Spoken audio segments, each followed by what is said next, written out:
The Hand of the King was the second most powerful man in the Seven Kingdoms. He spoke with the king's voice, commanded the king's armies, drafted the king's laws. At times he even sat upon the Iron Throne to dispense the king's justice when the king was absent or sick or otherwise indisposed.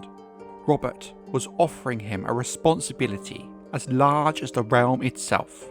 It was the last thing in the world he wanted. The Thoughts of Eddard Stark, A Game of Thrones Chapter 4, Eddard 1.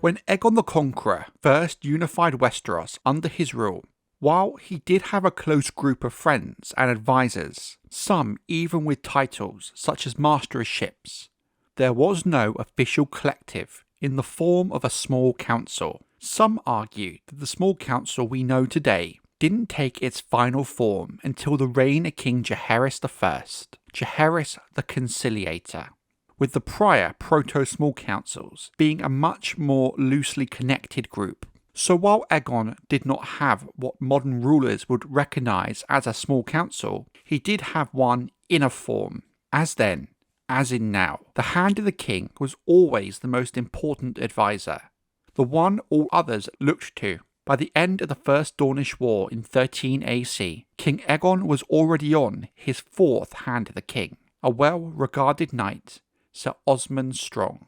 His first Hand of the King, named at his first coronation at the Aegon Fort, early into the conquest, was Aegon's half-brother and best friend, Lord Orys Baratheon. It was said that Orys was a strong and competent hand, and likely would have served in the role for his whole life, if not for his unfortunate fate during the opening weeks of the First Dornish War. While trying to enter Dorne via the Boneway, Orys and his men were harassed by Lord Will of Will until they found themselves trapped. Orys and his men were taken captive, and Lord Will had the sword hand of every man cut off, so they might never take up arms against the Dornish again. It seems the loss of his sword hand affected Orys deeply, and after Aegon had negotiated his release, Orys was returned to King's Landing, where he asked his brother to be relieved of his duties. The king's hand should have a hand, he reportedly said. I will not have men speaking at the king's stump. Aegon granted his half-brother this request. He next called upon Edmyn Tully, the Lord of Riverrun, to take up the handship. Lord Edmund had been one of the first river lords to come to Aegon's side during the conquest, and had proven loyal. He served in the role from 7 to 9 AC, but when his wife died in childbirth, he decided that his children had more need of him than the realm, and begged leave to return to the Riverlands. Alton Celtigar, the Lord of Claw-Isle, replaced Tully. He served ably as hand until his death from natural causes in 17 AC, after which the king named Sir Osmund Strong. There are some who call my order the Knights of the Mine. Have you ever thought that you might wear a maester's chain? There is no limits to what you might learn. I can teach you history, healing, herb lore. I can teach you the speech of ravens and how to build a castle, and the way a sailor steers his ships by the stars. I can teach you to measure the days and mark the seasons. And at the Citadel in Old Town, they can teach you 1,000 things more. But Bran, no man can teach you magic. Maester Luwin to Bran Stark, A Game of Thrones Chapter 53, Bran 6. Much like in what would become the modern small councils, the role of the Grand Maester is vital in the effective running of the realm. Grand Maester Gawen was the third in this office. King Aegon had always kept maesters on Dragonstone prior to the conquest, as did his father and his grandfather before him, despite at this time House Targaryen not showing much interest in the lands to their west. All the great lords of Westeros, and many lesser lords and some landed knights, relied upon maesters trained in the Citadel of Old Town to serve their household as healers, scribes, counsellors, to breed and train the ravens who carried their messages, and to write and read those messages for lords who lacked those skills. They were to help the stewards with the household accounts, and teach the lord's children. In a way, given how close maesters are to every knight and lord in Westeros, The fact they have the ear of some of the most powerful men make their influence truly indescribable. The maesters even had the confidence and ear of the king himself, with the king often coming to these learned men for advice. During the conquest, Aegon and his sisters each had a maester serving them, and afterward, the king sometimes employed as many as half a dozen to deal with all the matters brought before him. When Aegon travelled his new kingdom in several royal progresses, he always had maesters at his side, including maesters of local lords who knew their kingdoms and their customs well, from their histories to their complex and differing legal systems and laws. But the wisest and most learned men in the Seven Kingdoms were in fact the Archmaesters of the Citadel, each of them the supreme authority in one of the great disciplines. These men would often dedicate their whole lives to becoming a maester of a single subject matter, from the history to music to medicine, to some archmaesters who still focus their energy on the fruitless pursuits such as magic. In 5 AC, King Aegon, feeling the realm might benefit from such wisdoms, asked the conclave to send him one of their own members to advise and consult with him on all matters relating to the governance of the realm. Thus was the office of Grand Maester created. Jaime watched from the foot of the table, thinking of all those lords who have aspired to a seat on the king's small council. They can bloody well have mine.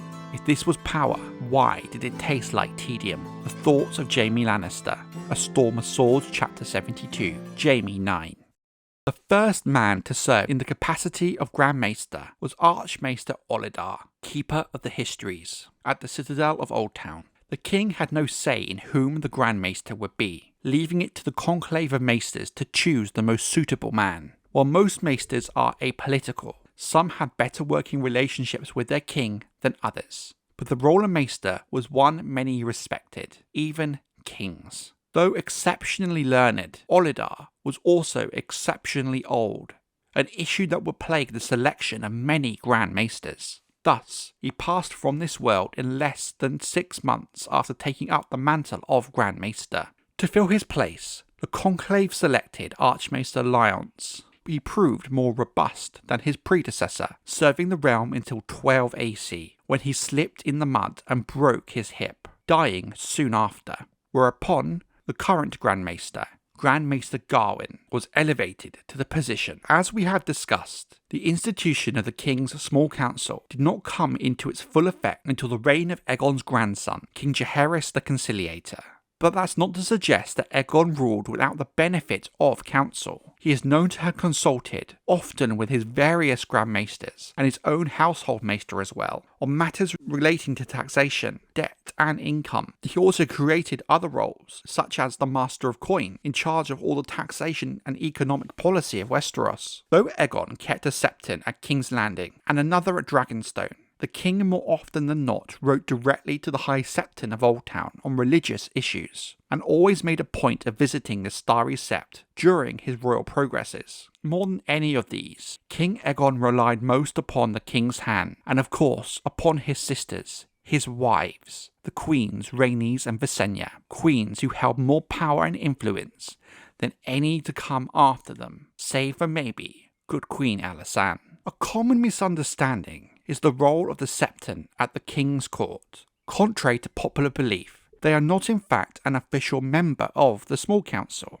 and more often than not would advise the king and the other lords at court personally regarding spiritual matters of the faith. However, there are many instances we know of where the court septon was included and given a seat on the small council in an advisory role. Under King Aegon I, however, we cannot say if any septons did so on these proto-small councils. There are of course exceptions to this rule, however. Many of the septons would often in fact be given roles within the small council, with two in particular, Septon Mermerson and later Septon Barth, who would both serve as hand of the king. In fact, Barth was more than just an advisor to King Jaehaerys, but a close personal friend. It is fair to say all the good work Jaehaerys the Conciliator would do over his long reign would not have been possible without Septon Barth. So while most septons are not officially members of the Small Council, we cannot understate how important their role is at court and the influence they held. We see a lot less septons as close advisors to the Targaryen kings after the building of the Great Sept of Baelor during the reign of King Baelor the Blessed from 161 to 171 AC. With the High Septon moving from Old Town to King's Landing, with the king now able to go straight to the High Septon for advice and wisdom when it came to matters of the faith, thus reducing the importance of the court septon.